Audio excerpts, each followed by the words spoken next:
Welcome to Pindar Poetry. We hope you learned something new. In this video, I will show how to make creamy Yippee, only ways. Begin by gathering 1 cup milk, 1 cup plain yogurt, and 2 tablespoons sweetener of choice. Warm the milk gently to about 110 degrees F before blending to avoid curdling. Combine ingredients in a high-speed blender and process until smooth and silky. Chill the mixture for at least 2 hours to let flavors meld before serving. In this video, I will help how to make creamy Yippee, only ways.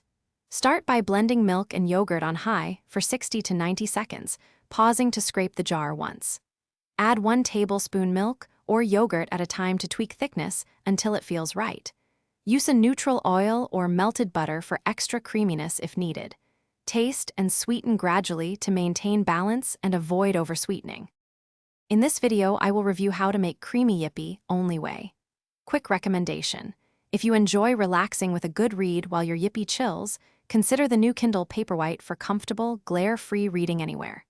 It fits into kitchen corners and small bags, and the battery lasts a long time between charges. Check the description for the link and other deals, and if this video is helpful, please subscribe and like. Now let's get back to the video. In this video, I will explain how to make creamy Yippee, only way. Puree ripe fruit, or add a few drops of extract to vary flavor while preserving creamy texture.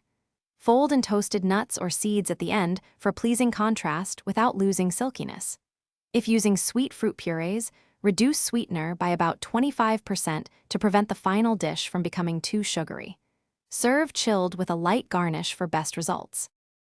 Thanks for watching. Consider subscribing if we helped you.